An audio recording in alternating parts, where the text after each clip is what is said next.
Well, good evening and welcome to KTN Friday Briefing. I'm Edith Kimani. It is the 27th of June and it's the last Friday of the month. And if it's your birthday, happy birthday, you share it with quite a few celebrities such as American actor Tobey Maguire and reality TV star Khloe Kardashian, who I'm sure you have no idea about. But speaking of celebrities, tonight our guest anchors are highly sought after talents, not just in Africa but globally. I'll be hosting Nigerian music sensation Burna Boy, who is just 23 and is leaving a massive footprint in the music industry, together with one of Tanzania's most notable exports turned globetrotter. I'm talking about musician, VJ, radio host, and humanitarian Vanessa Mdee. Now, Willis the Wordmaster will also be joining us shortly from Kisumu to remind us once again just how much we do not know the English language, and that's coming up in Mind Your Language. But tonight, we also have a preview of the next edition of KTN's Bottom Line. This airs tomorrow night from the North Rift town of Eldoret. And our bulletin kicks off there with Yvonne Okwara and John Alan Namu, who are joining us live from Eldoret with a quick look at what to expect in the second edition of KTN's Bottom Line. Namu and Yvonne, over to you.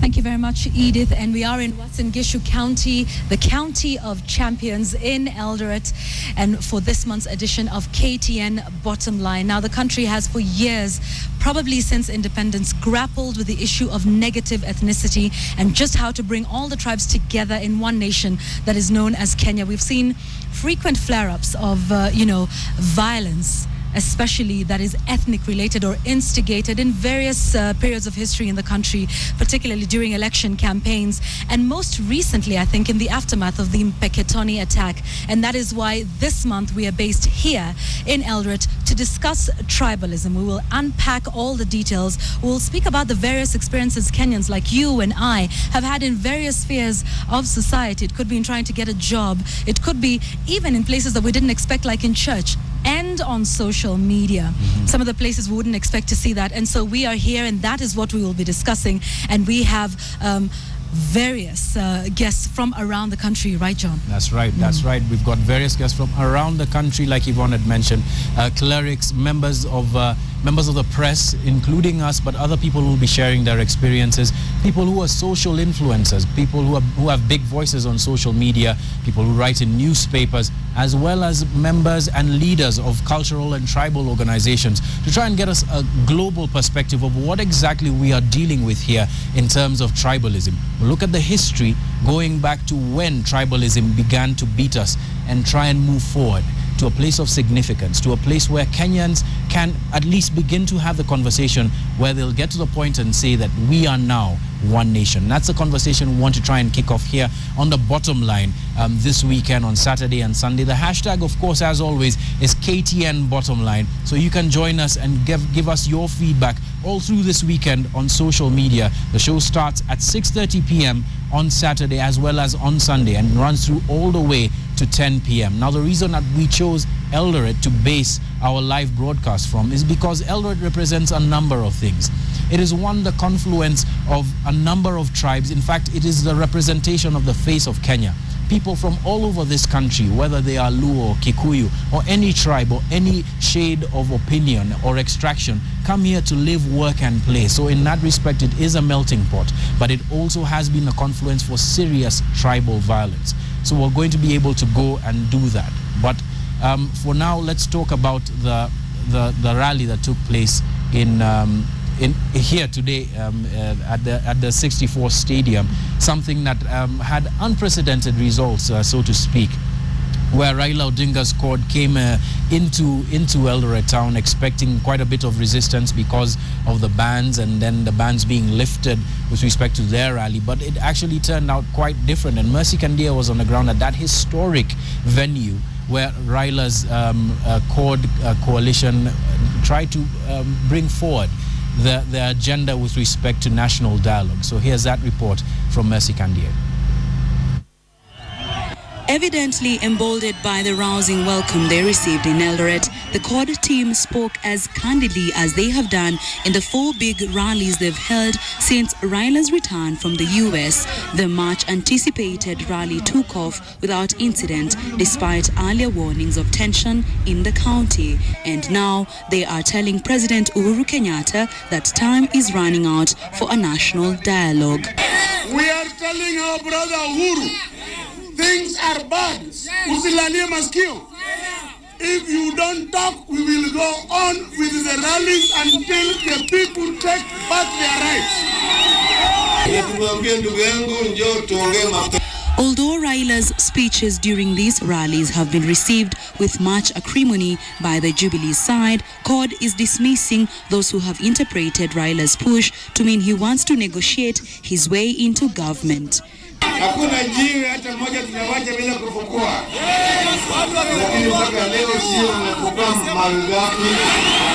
The Uasin Gishu Governor and the county security team have been very reluctant to allow this rally to take place, given the fragile nature of peace and security in the region.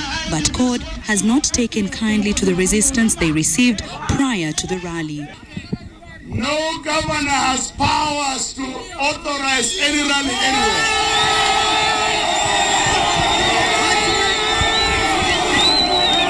Anasema, let me tell you this. The authority Mandako claims ametupea kuja hapa achukue, sisi hatutaki authority. While you are away, these people acquired another bad culture. I'm happy to meet you very bad. Ati Wandago anaban na Wandago anaclear. Ati Wandago ban. Ati Wandago clear. Ati Wandago ban. Ati Wandago clear. Hivi upuzi ya wapi? And take it from me, Raila is not looking backwards. Na wengine walisema mtu wanataka kumkamata. Hebu niulizeni.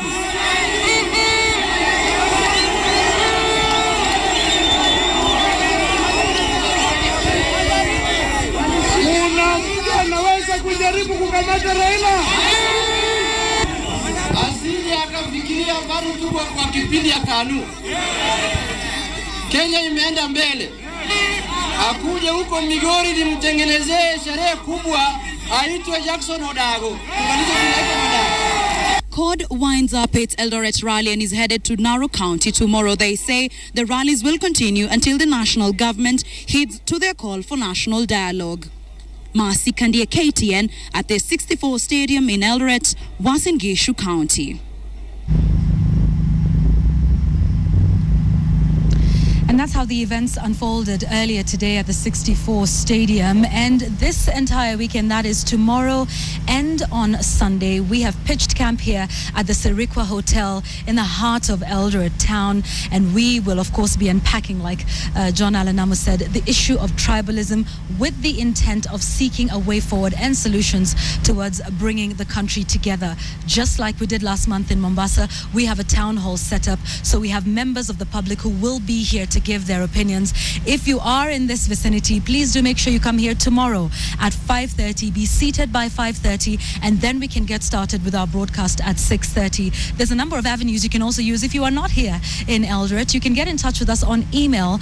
That email is bottomline@standardmedia.co.ke. You can also send text messages to the numbers 22155, and we will definitely incorporate your views, because that is the issue.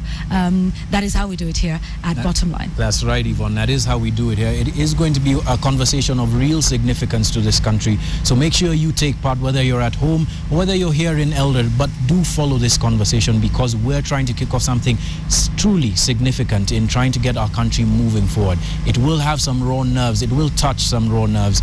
But that nonetheless, we will be looking at going forward and moving forward and understanding the bottom line as regards tribalism here in this country. Back to you, Edith. Well, thank you very much, John Alanamu and Yvonne Okwara from Eldoret. And speaking of following the conversation, you can also join in by going onto the hashtag KTN Bottom Line. Begin that conversation, and it will continue tomorrow and throughout the weekend. But speaking of CORD, as they were keeping their date with the Eldoret supporters, one of their principals, we're talking about Kalonzo Musyoka, he jetted back into the country from his 2-week trip to China. Upon his arrival at the Jomo Kenyatta International Airport, Kalonzo dismissed speculation that members of the Wiper Party were slowly pulling away from CORD over the push for Saba Saba rallies. KTN's Joy Doreen Bira has more. It was a calm welcome as CORD's Kalonzo Musyoka was received at JKIA, and no hullabaloo on updates about events that transpired while he was away. But Kalonzo's arrival was met with urgent calls to clear the air on his party's stability in coalition on reforms and democracy after what seemed like a shifting of alliances by some Wiper MPs. At Kalonzo anaenda Jubilee, yeah. I really appreciate people who wish me well. But if you wish me well, you cannot wish me well by saying I joined Jubilee. Even my friend Mudavadi is screaming on top of his voice, yeah, because of having been associated with Jubilee. However, since the CORD push for a national dialogue and the insistence on Saba Saba rally, the number of Wiper MPs distancing themselves from the CORD agenda has been growing. Kalonzo says he is fully behind Raila Odinga on this one. Wasifadhaiki. Msimamo ni ule ule. Mikutano yetu itaendelea vile vile. Kesho kwa sababu ya heshima mzee Jackson Mulingi sitaenda tena Ntulele. Leo najua ndugu zangu principals have been in touch, wako Kitale, Eldoret, wako Eldoret, wamepokelewa vizuri kabisa Eldoret. Lakini bado tutaenda Kisumu, tutaenda Machakos, kisha Saba Saba. He says his party is going to stick with CORD until the next general election. It is just the shape of the race at the election that is apparently not clear yet in the Wiper leader's mind. My friend Wetangula is going for the president, Raila is going for the president, Kalonzo is going for the president. Oh, yes. So what is your problem? Kalonzo Musyoka's return comes amid confusion within his Wiper party of whether or not some of the leaders should take part in the CORD rallies. Kalonzo Musyoka also insists that the allegations of him moving back to Jubilee are all false. Joy Doreen Bira, KTN. We're still talking politics, and a section of Jubilee leaders called for an immediate stop to all political rallies to give room for dialogue. Now, the leaders, however, insist that dialogue must be led by Parliament, with majority leaders of both houses taking charge. They also condemned what they see as wasteful spending by members of the county assemblies, as revealed by a new audit report.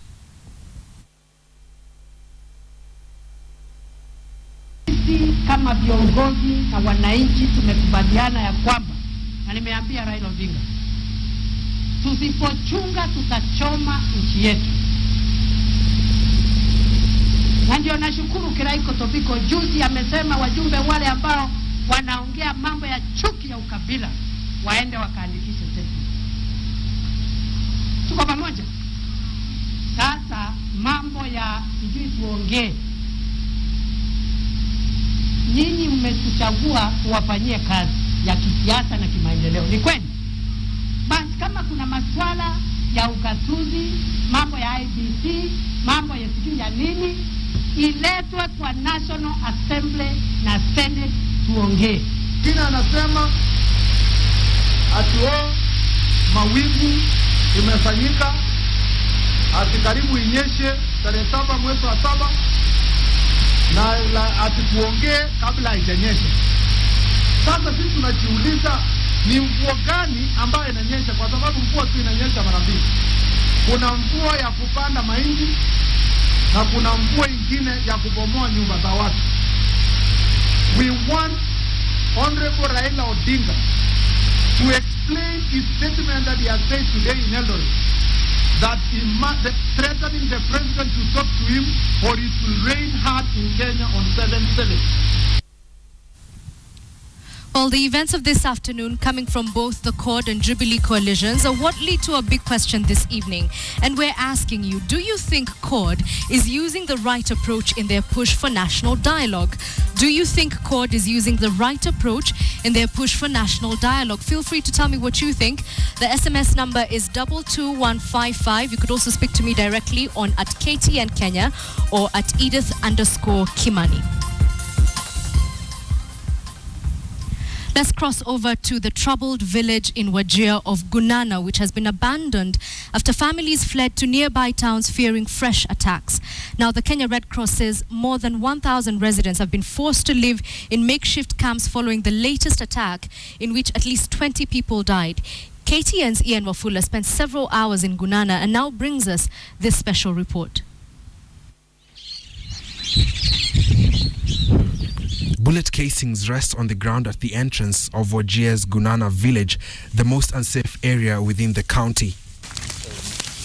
With the help of an escort from administration police, we were able to access the village that has constantly made headlines since the conflict began. This is as a result of the conflict between the Gare and the Digodia right at the border of Mandera and Wajir counties. This was once known as Gunana village. Today it stands as a ghost town. We had hoped to get at least one or two people who could be able to account for the events that took place here. But as it stands, the only thing we can hear is the sound of the birds chirping and the blowing of the wind.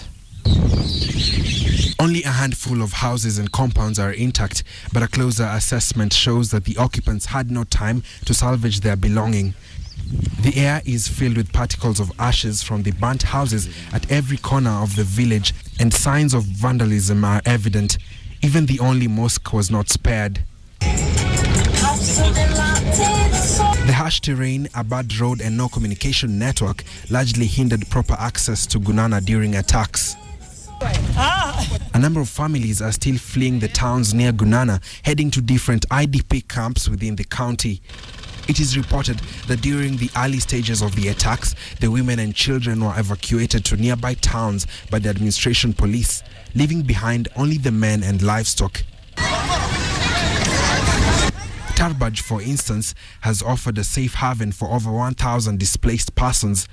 3 weeks ago, we spoke to Ilhama Mohammed. She has not left the camp since. The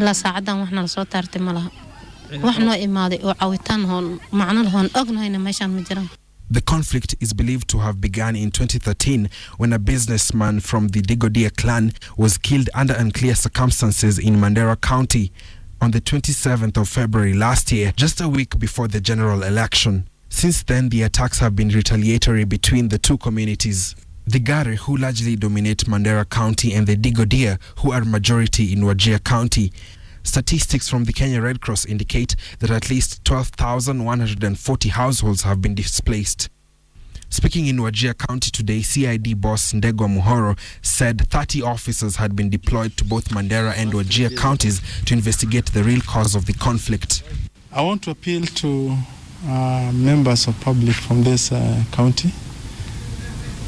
Those who have any information that will be useful in our investigations, to come forward. They can talk to the county National Police Service team, give the information. We require that information if we'll head anywhere with this investigation. It will assist us with what we have already to get to the bottom of this. Mandera County is on my right while Wajir lies to my left. It is still not clear whether the cause of conflict is political or it is as a result of borderline issues. So far, 60 people have died. Speaking to people from both the communities, especially those that have been affected, all they want is for the government to intervene so that peace can prevail. Ian Wafula, KTN, at the border of Mandera and Wajir counties. Still on conflict in the counties, the Amani Coalition leader Musalia Mudavadi wants detained Lamu Governor Timamy released on bail pending investigations. Now, the UDF leader maintained that the best way to deal with insecurity in the country, and specifically in Lamu's Mpeketoni area, is to form a commission of inquiry on the security apparatus. The Lamu County Deputy Governor Eric Mugo has warned other leaders not to take advantage of the killings in Lamu to gain political mileage by asking Lamu County county leaders to resign. They were speaking after visiting Lamu Governor Issa Timamy, who has been remanded in custody at the Bandari police station.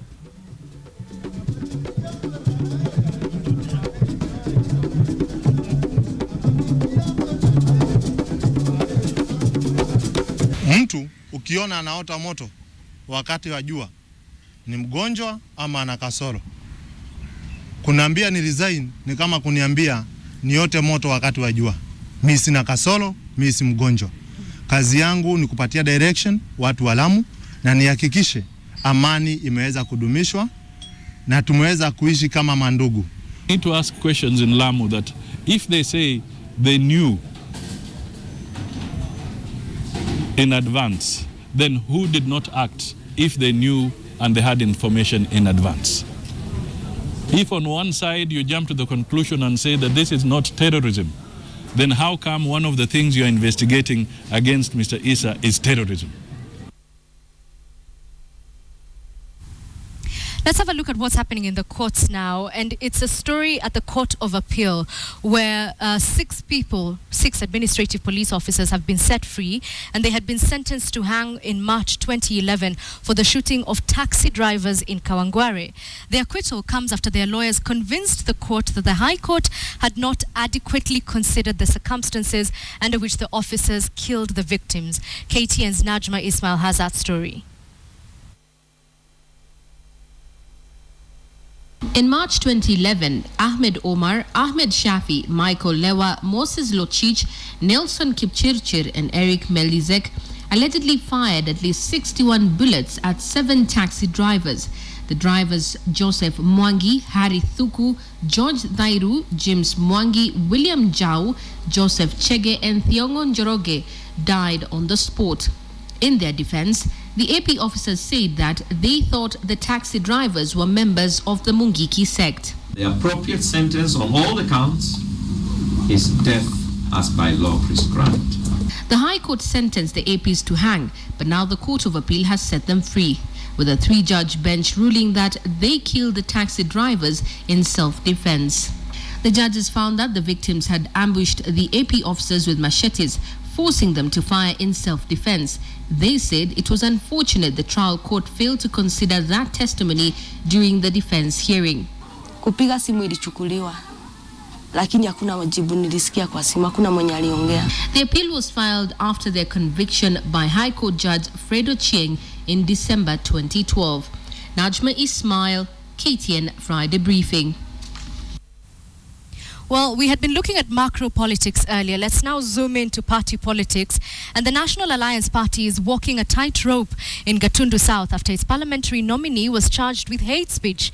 Even before the charge, Kuria was already facing stiff opposition from a section of MPs who accuse him of rigging the nomination. But as Sam Zogina reports, Kuria's case has exposed the country's seeming disregard for a key chapter in the Constitution, the chapter on integrity.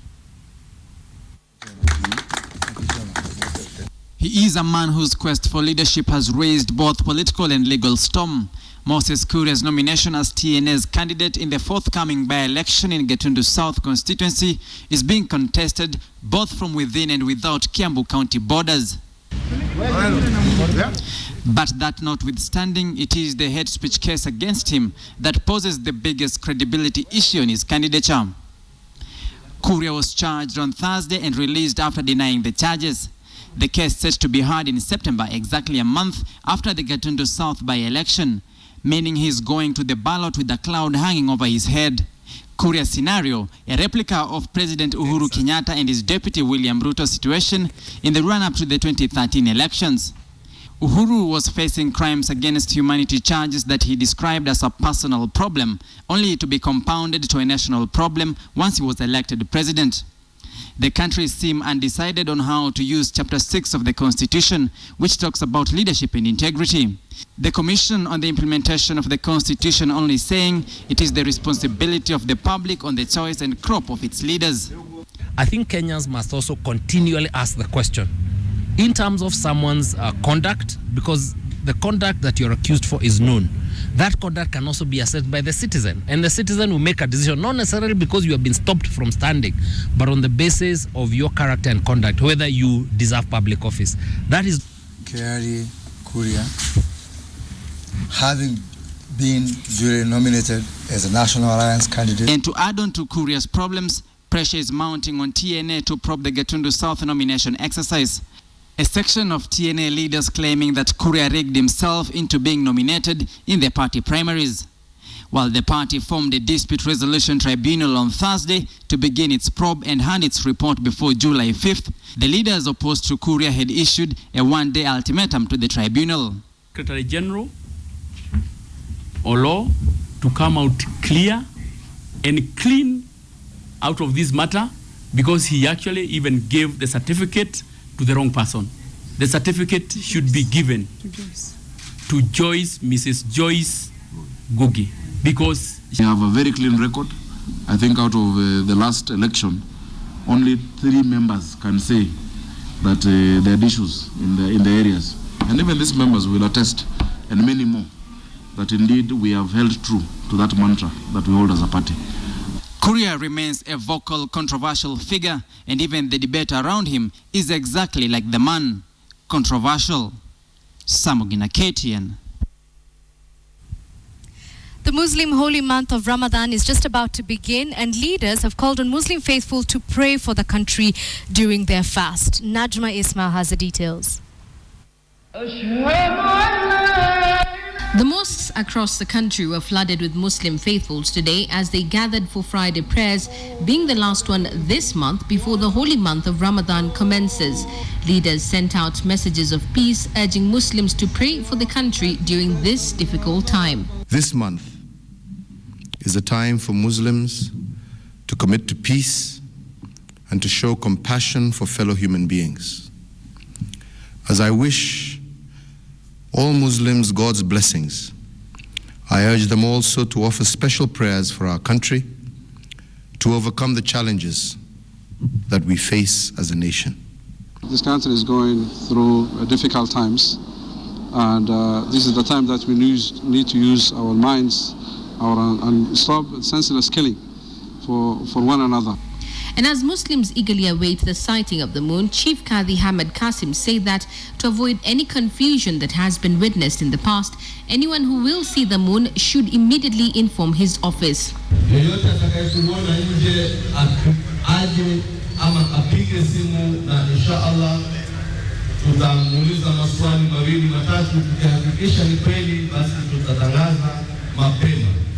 With the recent insecurity situation in the country, there has been concerns that Muslims will not be able to attend the late night and the early morning prayers. Ultimately, the job of security is to secure everyone. So whether you're coming from the mosque, you're coming from the church, you're coming from a synagogue, it is you need to ensure that you're going to be secured. And like I said, we are not in a state of emergency. There's no curfew that has been imposed on the people of Mombasa. During the month of Ramadan, Muslims are supposed to focus on spirituality, charity and prayer. They are also expected to refrain from any acts of violence during the fast. During the day, Muslims are expected to refrain from food and drink and abstain from smoking. Fasting is an obligation in Islam, but the Sikh, the elderly and travelers are excused from fasting. On behalf of the entire KTN team, we wish all Muslims Ramadan Kareem and Saum Makbul. Najma Ismail, KTN Friday Briefing. Ramadan Kareem and Saum Makbul indeed. Let's have a look at a reminder of our big question this evening. We did ask you, do you think CORD is using the right approach in their push for national dialogue? Do you think CORD is using the right approach in their push for national dialogue?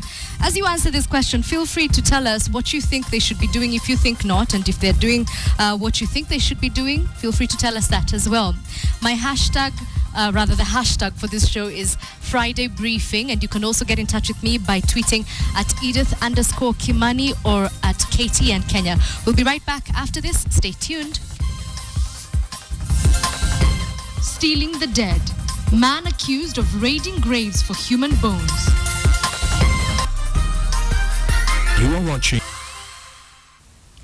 Welcome back to KTN Friday Briefing. Now, here's a look at a rather bizarre story. It's about a middle-aged man who has been arraigned in court in Siaya County for allegedly raiding graves and stealing not clothes or jewelry, but bones of the dead. His neighbors claim to have found human bones in his house that they allege he uses for witchcraft. Here's a story of a strange man, a house with a deep tunnel inside, and a village in shock.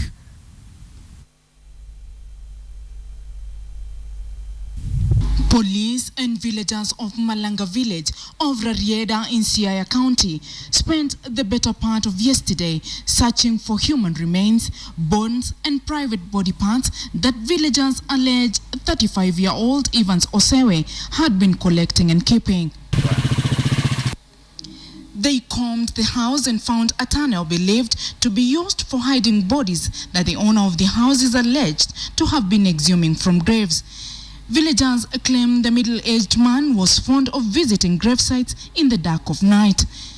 Alichimba mama yake wa kwanza na ndugu yake pia alikuwa pale, huyo ni wa pili, na bibi ya ndugu yake mwingine pia iko pale. Sikia hata amechinja hata mtu mzima.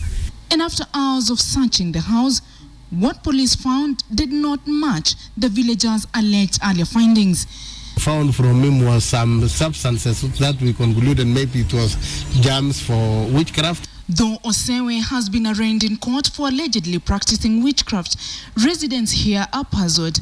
They wonder why one of their own would find comfort with the dead. Uliza, ulikuwa nachimba simu hapo ndani, simu ya nini? Sasa hakutujibu, akaingia na wakatoa vitu zingine huko. Paka baisikeli ilikuwa hapo huko chini. Mattress zilikuwa mbili. Meno ya binadamu zilikuwa huko chini na hii jo hapa hii. Hata hiyo tulikuwa huko chini. In Luo Nyanza, graves are honored grounds and no one would dare open or repair a grave in any homestead without a proper ritual. I'm actually quite stunned by that story, but that's something to discuss another day. Tell me what you think at Edith_Kimani or at KTN Kenya. Right now, though, let's have a look at what's happening at the United Nations Secretary General Ban Ki-moon has urged world leaders and heads of governments to work together so as to decisively combat climate change. Ki-moon said the rising population and related consumption of natural resources is unsustainable and could damage the environment if unchecked. Now, Ban Ki-moon and President Uhuru Kenyatta spoke at the closing of the UN Environment Assembly in Nairobi this evening. As our population grows, we have to recognize that our consumption of the planet's resources is unsustainable. We see the heavy hand of humankind everywhere, from tropical deforestation to depleted ocean fisheries, from growing freshwater shortages to increasingly polluted skies and seas, land and water in many parts of the world, from the rapid decline of biodiversity to the growing menace of climate change. On September 23rd, I'm convening a climate change summit meeting to mobilize political will and catalyze action on the ground on climate change.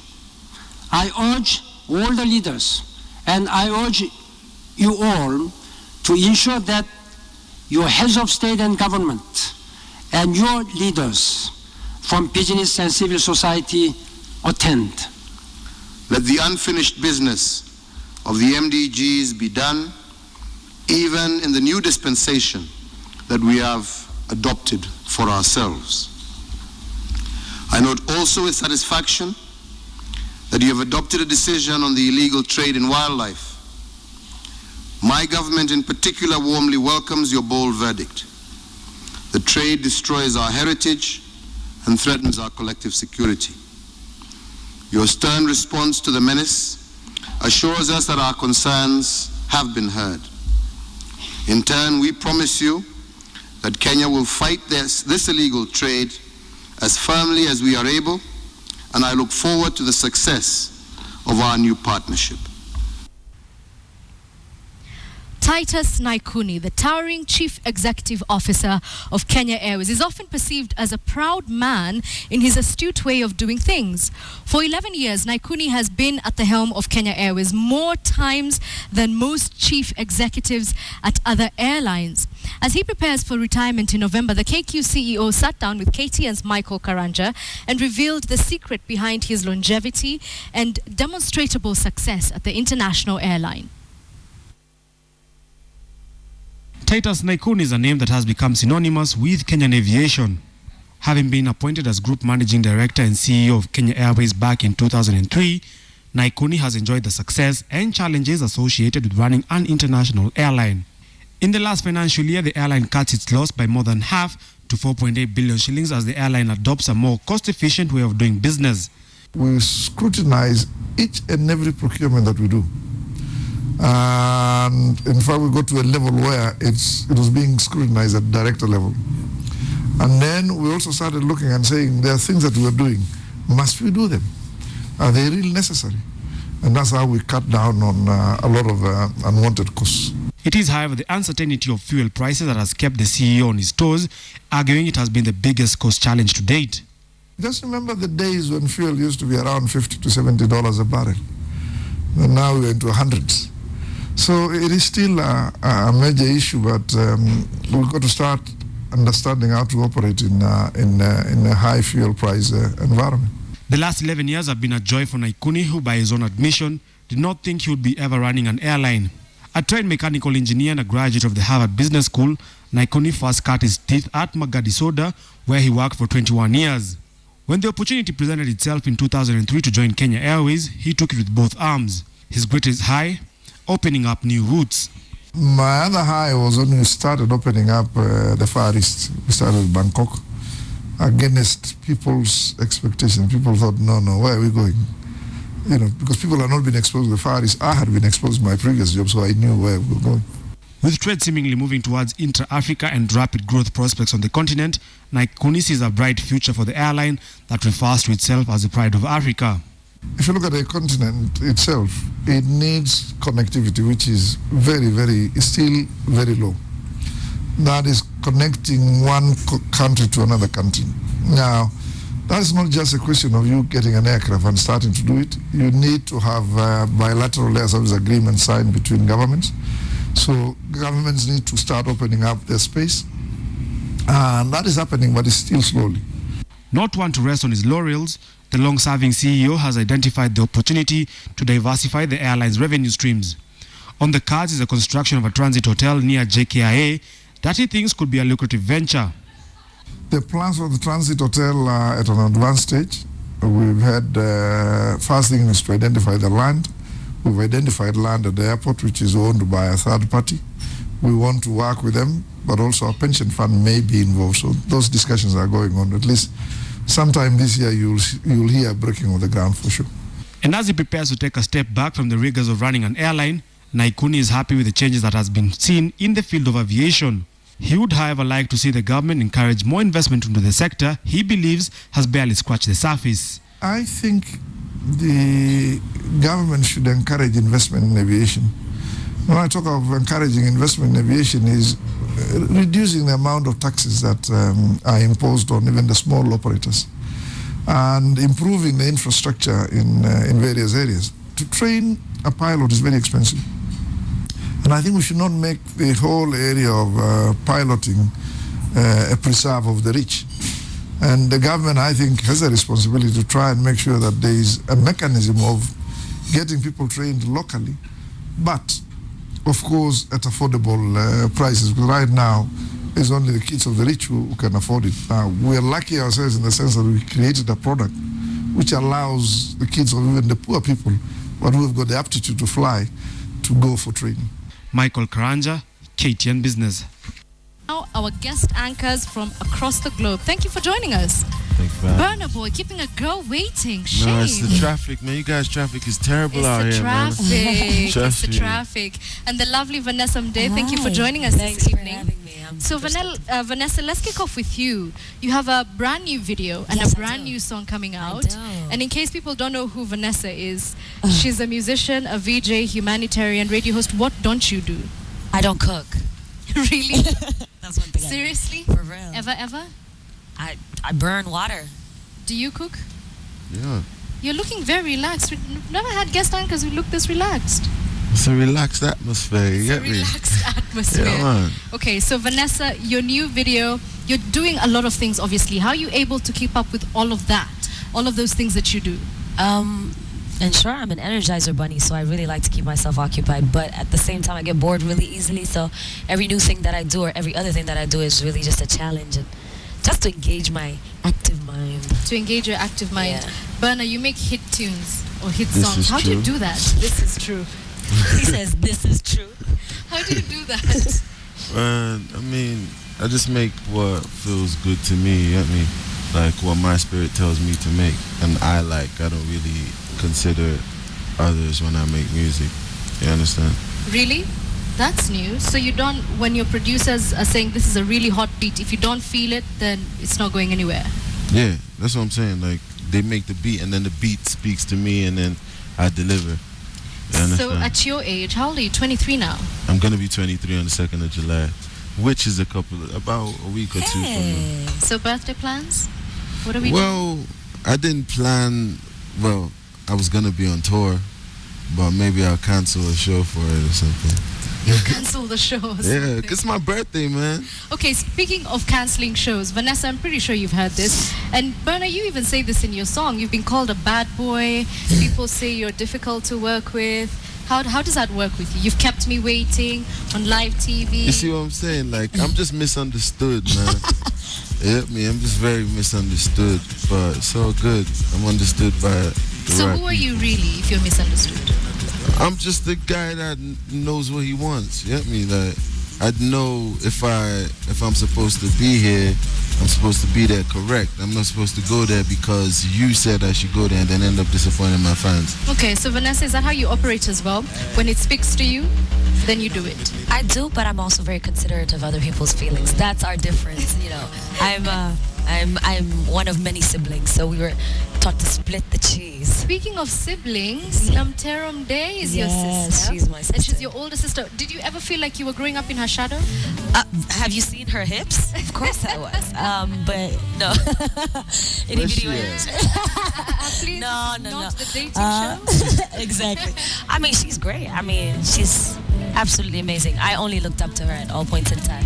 Okay. Yeah. And that's your song playing. I have to admit, it's in Kiswahili, but I can hear very little of it because it's such conk Kiswahili. What does it mean? A lot of it is just, you know. What's Ninampa member? What do you say? Oh, you know, that means absolutely nothing. We created a word, actually. Oh, yeah? Yeah, Vakizona Mwemweru. It means absolutely nothing. It actually has turned into, the context has been turned into I'm going crazy. Because really? Vakizona Mwemweru. Kuwa mwehu in Kiswahili, yani umekuwa mwendo azim. Umekuwa mwehu, as in you're going crazy. Okay. Yeah. So do you make up songs in your songs? See, a lot of Kenyans love your music, but they don't even know what you're saying because they don't understand Pidgin English. Is it surprising to you that your music has crossed over so greatly? No, because music is a universal language, you understand? Even if I'm speaking Chinese, you know, it's still gonna work somehow as long as it speaks to people. When you're making the music in the studio, do you ever think this is gonna be a hit or that? That's what I'm saying. Like, that's why, like right now, I can tell you for sure that I have over 160 unreleased material. Wow. You get me? This is because I just make music for me, not because a label will come and be like, you have to go and do this song now. You need a hit. Yeah, and then when it's the right time, it comes out. Okay, so why do you think Kenyan music is not crossing over as much as Nigerian music or even Tanzanian music and South African music? God, I'm not in the right position to answer that because I don't know. Why not? We've listened to Kenyan music. Do you like it? Actually, that's what I'm saying. I just got here like not too long ago.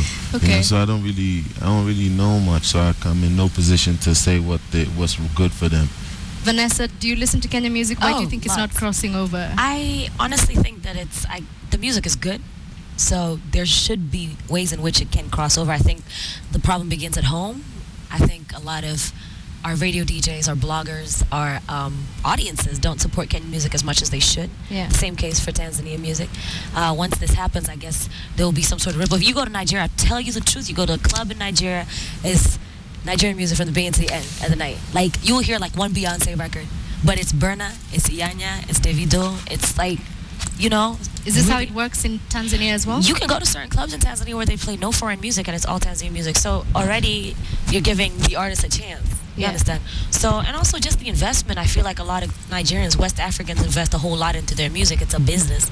So you have videos that are at a better budget and they get bigger platforms to get played on international networks. It's much easier to play records when they look better. Okay, Berna, you look like you're about to sleep. Do you want to No. I just like to be comfortable, man. Just keep it comfortable. Speaking of comfortable, well, uncomfortable, blogs. You talk about this all the time. The haters, the people who say stuff about you that's negative. How do you deal with that? That's what I'm saying. I'm just misunderstood, man. And I've been since I was born, so I'm used to it, man. What do you mean since you were born? Like, it's the same, it's pretty much the same thing that's happening now that's been happening since I was little, you know, so it's really nothing new. So how does your family take it? Because you know how to deal with it. Does your family know how to Of do course that? they do. That's why they're my family. Do you have any siblings? Yeah. How many? I got 2 little sisters. Oh, come on. Tell us about your family. We want to know more. But I like to keep my family business to myself. But yeah, man, I got 2 little sisters. So we're not talking about any girlfriends or anything? I don't have any girlfriends. Are you looking to have girlfriends? Girlfriend? If I was, if I was, I probably would be in that situation right now. But I don't think that's part of my plan. But it's not part of your plan. Vanessa, how do you deal with the bloggers, all the stories that come out which are not true, and how do they affect your family? My family doesn't pay attention to any blogs. they know me a bit too well. They'll be like, yo, did you? No, they wouldn't. They know that if they hit me up like that, I'll be like, really? Okay, how about that check? No, I'm playing. How about that check? Yeah, so we're busy chasing the dream and building an empire to... Berna, is this what you're hoping for? Because, I mean, you're 23, you have your whole life ahead of you. What's the plan? I'm 22, I'm gonna be 23. 22, I'm sorry. Hey!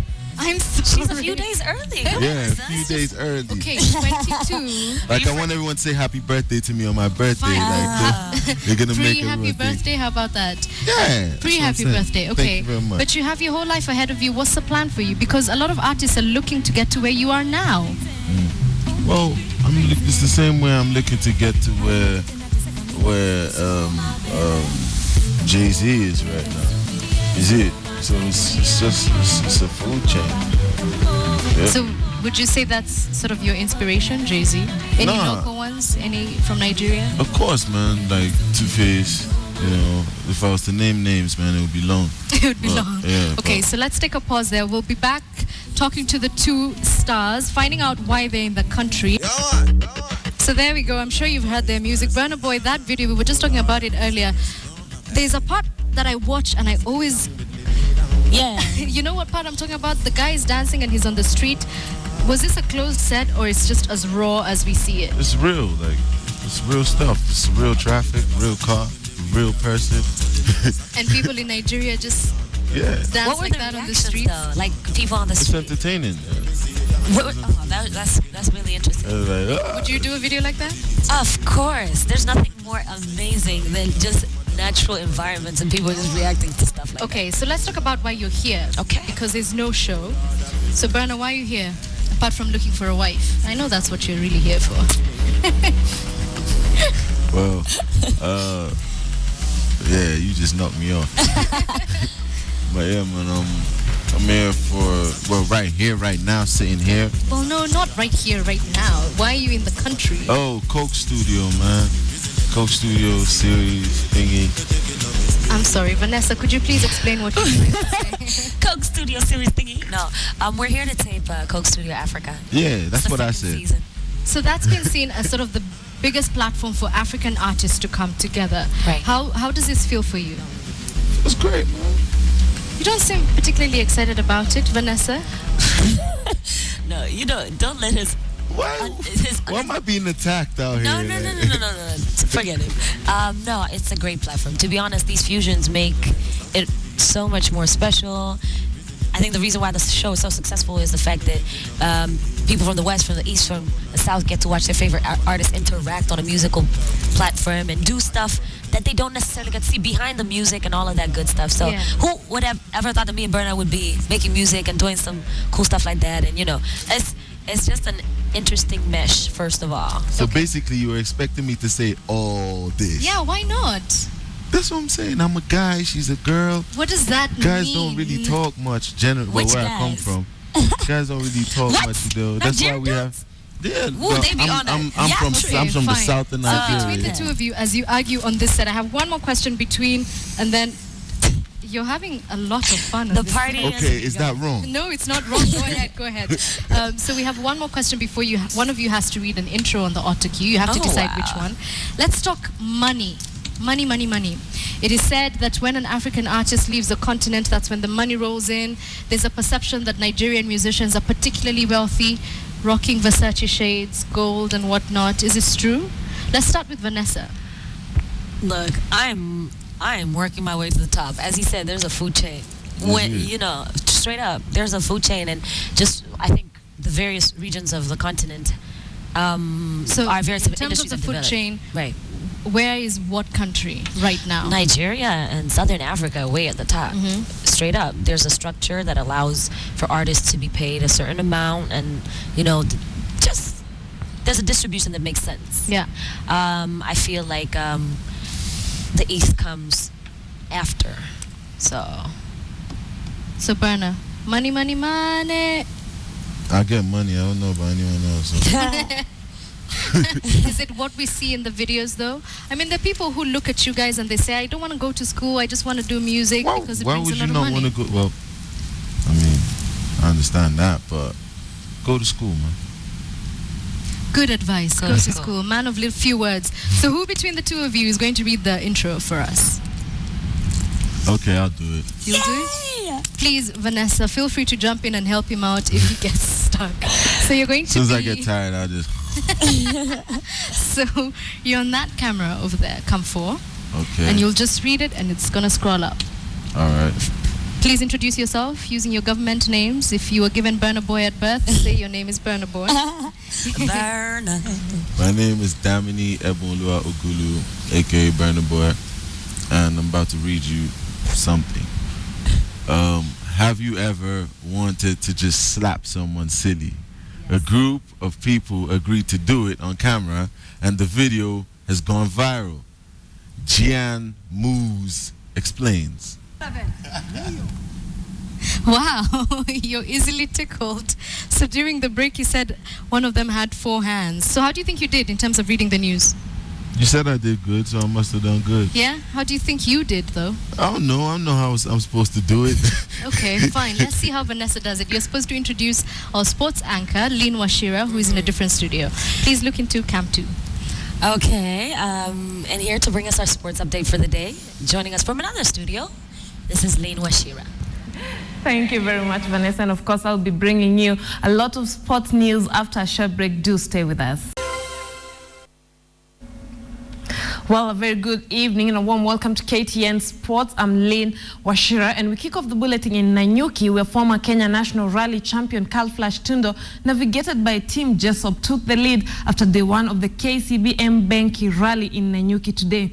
The Menegai all-sponsored driver who drove his old Evolution 9 took the lead after the opening day's competitive run, which covered 19.85 kilometers. Rajbir Rai, who won in Eldama Ravine earlier this month, showed intentions of challenging the big boys as he finished behind Tundo 6 seconds adrift. Today's run was held in private ranch stages in Turako, Kisima, and culminated with the 3.1 kilometers Batian View Spectator stage.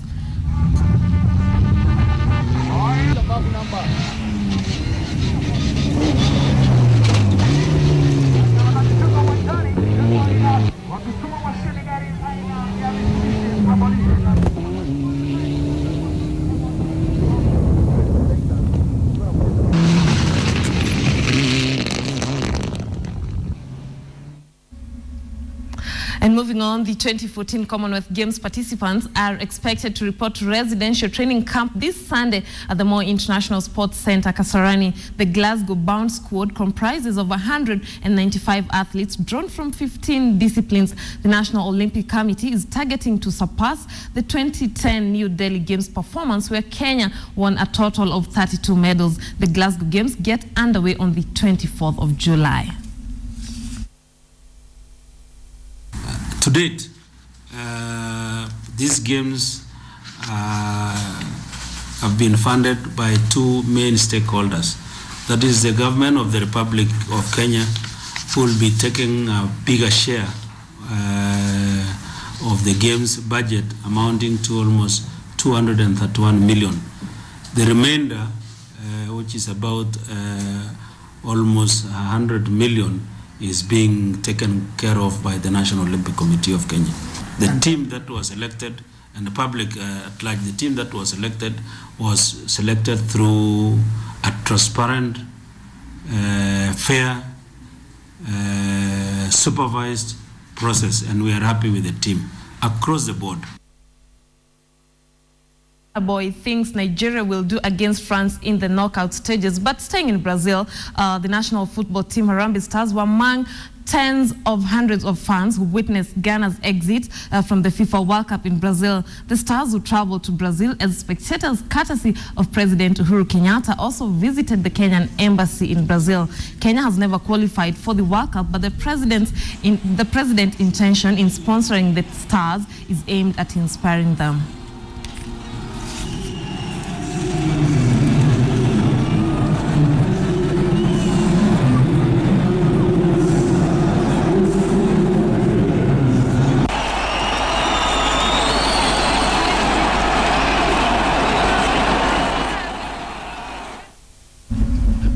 And in rugby, Kenya will face Namibia in its opening match of the Confederation of African Rugby in Madagascar, where they will be looking for a ticket or to qualify for the World Cup. That is the 15th World Cup that will be held next year in England.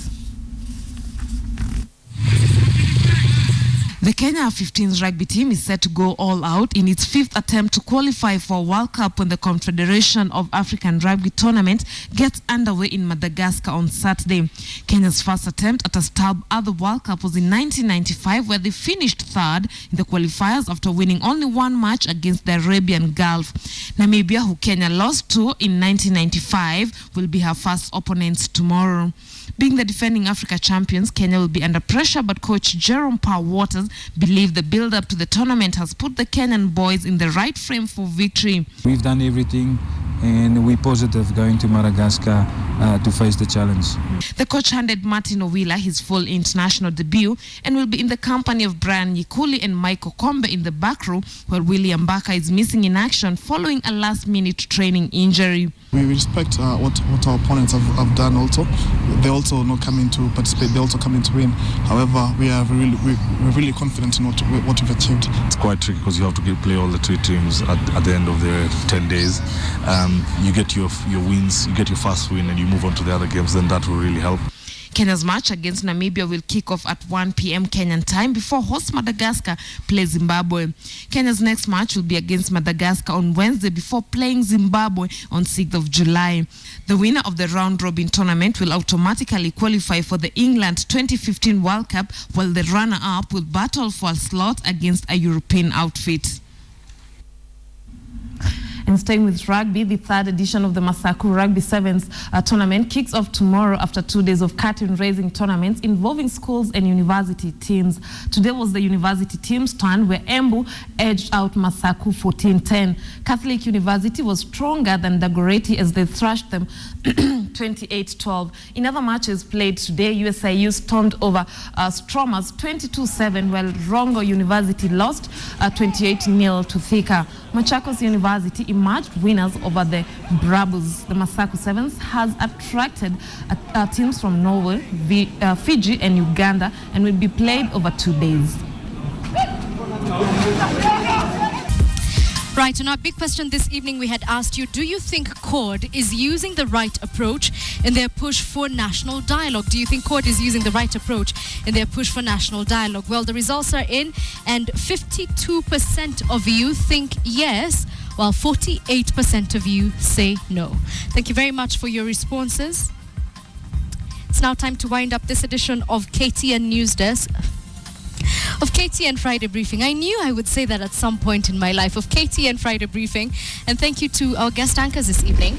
Someone is saying that with the shades, they're very surprised you could be able to read the auto cue. That's how it is. Sorry. It's real.